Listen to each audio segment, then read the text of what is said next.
Somewhere in a cold valley in what is now southern France, 45,000 years ago, a child is born. Thick brow ridges, a broad chest built for cold air, powerful hands already stronger than yours will ever be. That child is a Neanderthal. And if a handful of genetic dice had rolled differently, that child could have been you. This isn't science fiction. Neanderthals weren't a separate, failed experiment in human evolution. They were close relatives, so close that most people alive today carry small fragments of their DNA without knowing it. So, what would your life actually look like if you had been born one of them instead of one of us? Start with your body, because it would be almost unrecognizable compared to the one you have now. Neanderthals were shorter than modern humans on average, but significantly stockier, with wider rib cages and denser bones. Paleoanthropologist Eric Trinkhaus, who has spent decades studying Neanderthal skeletal remains, found that their bone density and muscle attachment points suggest a body built for raw strength, not endurance. You wouldn't be running marathons. You would be built more like a wrestler than a runner, engineered by 100,000 years of survival in brutally cold Ice Age Europe. That cold climate shaped almost everything about you. Neanderthals lived through repeated glacial periods with average temperatures often well below what most modern humans have ever experienced. Your wide nasal cavity wouldn't be an accident. Researchers studying Neanderthal skull structure believe their larger nasal passages helped warm and humidify freezing air before it reached the lungs, a built-in survival adaptation modern humans simply never needed to develop in the same way. Here's a question worth pausing on. If your body was this well adapted to the cold, what would your daily life have actually revolved around? Almost entirely survival and meat. Isotope analysis of Neanderthal bones, pioneered by researchers like Michael Richards, has shown that Neanderthals were positioned at the very top of the food chain, consuming diets extremely high in animal protein, comparable to top-level predators like wolves and lions. You wouldn't be gathering berries on the side. You would very likely be a dedicated big game hunter, taking down animals like woolly rhinoceros, wild horses, and even mammoths using nothing but close-range wooden and stone-tipped spears. That kind of hunting came at a brutal physical cost. Anthropologist Thomas Berger's research comparing skeletal injury patterns found that Neanderthal skeletons show trauma rates strikingly similar to modern rodeo athletes, frequent fractures concentrated in the head, neck, and upper body. Getting close enough to stab a mammoth with a handheld spear wasn't a rare heroic event. For you, it would have simply been Tuesday. Now think about your mind, because this is where the story gets genuinely more interesting than most people expect. For decades, Neanderthals were stereotyped as dim, brutish cavemen. That picture hasn't held up well. Neanderthal brains were, on average, slightly larger than modern human brains.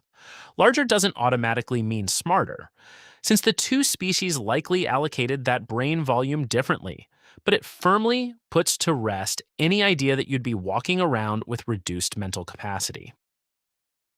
Archaeological evidence increasingly points the other way entirely. At sites like Bruniquel Cave in France, researchers discovered a structure built from broken stalagmites deliberately arranged into rings deep inside the cave, dated to roughly 176,000 years ago, long before modern humans arrived in the region. Whatever it was for, ritual, shelter, gathering space, it required planning, cooperation, and deliberate use of fire far underground. That's not the behavior of a mindless brute. That's the behavior of a Neanderthal. And if you'd been born one, quite possibly your behavior too. There's more. Excavations at sites across Europe have uncovered Neanderthal burials with bodies placed in deliberate positions, sometimes alongside animal bones or stone tools.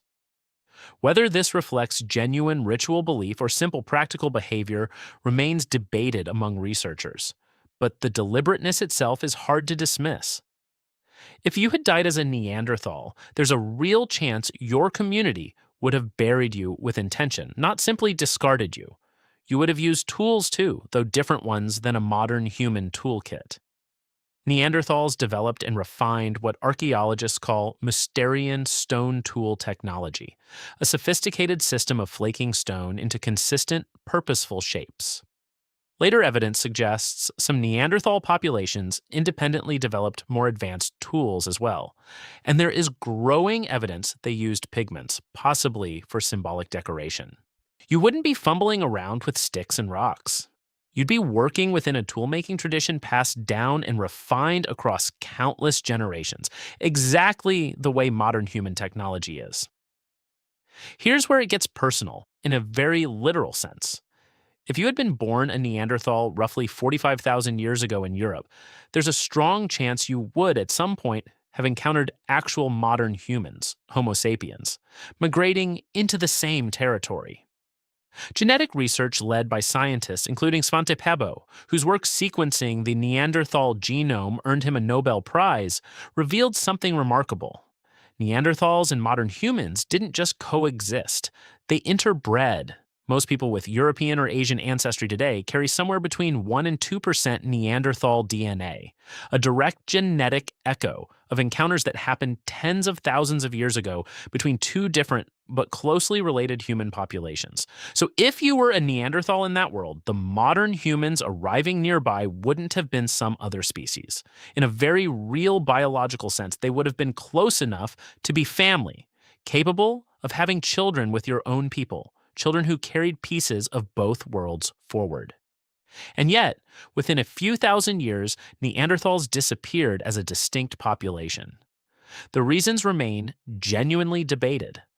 Climate shifts, competition for resources, smaller, more isolated populations vulnerable to genetic bottlenecks.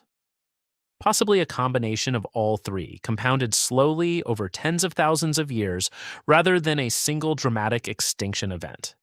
If you had been born a Neanderthal, you likely wouldn't have known any of this was happening. You would have simply lived your life, hunted your prey, buried your dead, warmed your hands by firelight in a deep cave, entirely unaware that your entire population was slowly folding into the edges of another one, leaving behind nothing but bones, tools, and a small permanent trace inside the DNA of the people who came after. That's the modern mirror worth sitting with. The next time you feel a chill and your nose instinctively adjusts to warm the air, or the next time you notice how naturally your hands can grip and crush something with real force, you might be feeling a small, quiet echo of exactly the body this thought experiment just gave you. You weren't born a Neanderthal, but depending on your ancestry, a tiny piece of one might already be living quietly inside you, carried forward by accident through tens of thousands of years into the body you're using to watch this right now.